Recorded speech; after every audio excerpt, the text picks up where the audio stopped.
आजचा विषय गोगलगाईचा, पावसाळ्यातली सर्वात महत्त्वाची कीड। पश्चिम महाराष्ट्र आणि मराठवाड्यातल्या काही भागात गोगलगाईच्या प्रादुर्भावाच्या घटना घडताय आणि कोवळ्या पिकांचं नुकसान करताय।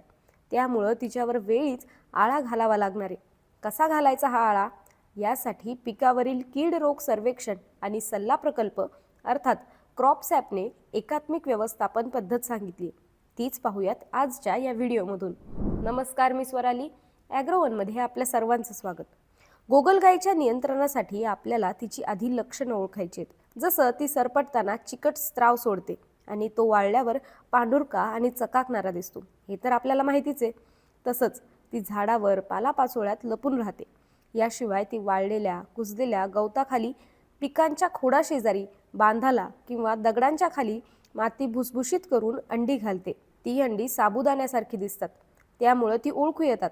अशा प्रकारे गोगलगाईचा प्रादुर्भाव दिसल्यावर कोणते उपाय करायचे, तर सर्वात आधी पिकांच्या मुळाशेजारी मातीमध्ये असणारी अंडी गोळा करून नष्ट करायची। त्यांच्या लपण्याच्या जागा शोधून त्या ठिकाणी लपून बसलेल्या गोगलगाई गोळा करून नष्ट करायच्यात आणि शेतालगतचे बांध स्वच्छ करायचे। त्यामुळे पालापाचोळ्याखाली त्या लपून बसण्याची शक्यता कमी होते। या उलट संध्याकाळी शेतामध्ये 7 ते 8 मीटर अंतरावर वाळलेलं गवत किंवा भाजीपाला पिकांच्या अवशेषांचा ढीग ठेवायचा आहे। दुसऱ्या दिवशी सकाळी त्याखाली लपलेल्या गोगलगाई नष्ट करायच्यात।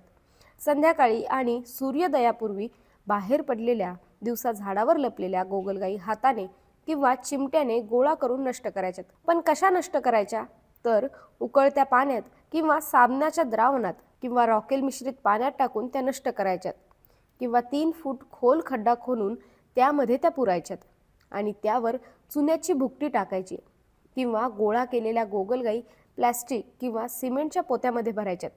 त्यावर चुन्याची पावडर किंवा कोरडं मीठ टाकून पोतं शिवून घ्यायचंय। त्यामुळं आतमध्ये गोगलगाई मरून जातात।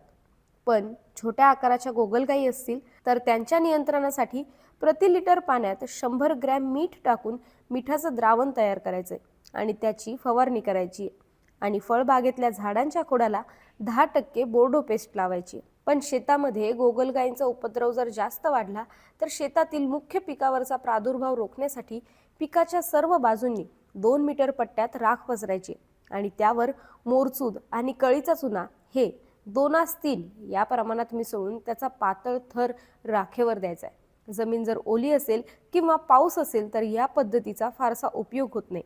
याशिवाय कुतूहलापोटी किंवा शंखासाठी जिवंत गोगलगाई किंवा शंख एका ठिकाणाहून दुसऱ्या ठिकाणी घेऊन जाणं टाळायचे। याशिवाय आणखी एक रासायनिक उपाय गोगलगाईसाठी फायदेशीर ठरतो, तो म्हणजे दाणेदार मेटाल्डिहाइड 2 किलो प्रति एकर या प्रमाणात शेतात पसरून टाकायचा आहे आणि फळबागेत झाडाखाली दाणेदार मेटाल्डिहाइड प्रति झाड 100 ग्रॅम याप्रमाणे पसरवायचे। पण लक्षात असू द्या, पाऊस पडल्यावर या औषधाचा तितकासा परिणाम होत नाही। या उपायासोबतच आणखी एक उपाय विषारी आमिषाचा। पण कसं तयार करायचं हे विषारी आमिष, तर 10 लिटर पाण्यामध्ये 2 किलो गूळ अधिक 25 ग्रॅम ईस्ट असं द्रावण तयार करून घ्यायचंय आणि 50 किलो गव्हाच्या किंवा भाताच्या कोंड्यात टाकून ते चांगलं मिसळून घ्यायचंय। हे सगळं मिश्रण 10 ते 12 तास चांगलं आंबवण्यासाठी ठेवायचंय। त्यानंतर त्यामध्ये मिथोमिल 40 SP 50 ग्रॅम चांगल्या प्रकारे मिसळून घ्यायचंय। तयार आमिष शेतामध्ये ढिगाच्या स्वरूपात किंवा बांधाच्या कडेने संध्याकाळी प्रादुर्भाव असलेल्या भागात ठिकठिकाणी पसरून टाकायचंय। हे विषारी आमिष खाऊन गोगलगाई त्याच ठिकाणी मरून पडतात। त्यानंतर सकाळी त्या गोळा करून 1 मीटर खोल खड्ड्यात पुरायच्यात। आता हे विषारी आमिष आहे, त्यामुळं त्याच्या संदर्भात आपल्याला इतरांची काळजी घ्यायची, ते म्हणजे विषारी आमिष खाऊन मेलेल्या गोगलगाईंना पाळीव प्राणी, पक्षी किंवा कोंबड्या खाणार तर नाही ना याची दक्षता घ्यायची आहे। आणि दुसरं म्हणजे आपण स्वतः या आमिषाचा वापर करताना प्लास्टिकचे हातमोजे, गॉगल आणि मास्कचा वापर करायचा आहे। गोगलगाईच्या नियंत्रणामध्ये आपण आणखी काही महत्त्वाच्या गोष्टी समजून घेऊया, ते म्हणजे शंखी गोगलगाय ही अनेक पिकांवर भक्षण करते। ती नवीन कोवळी रोपं, सोयाबीन, कापूस, भाजीपाला, फळझाडं, कडधान्य, तेलबिया, तुती, उंबर या सगळ्या प्रकारच्या पिकांचा फडशा पाडते। एवढंच नाही तर जमिनीवर पडलेली पिवळी पानं, फुलं, फळं, शेणखत, जनावरांचं शेण, अगदी कागदाचे पुठ्ठे आणि कुजलेला चारासुद्धा ती खाते.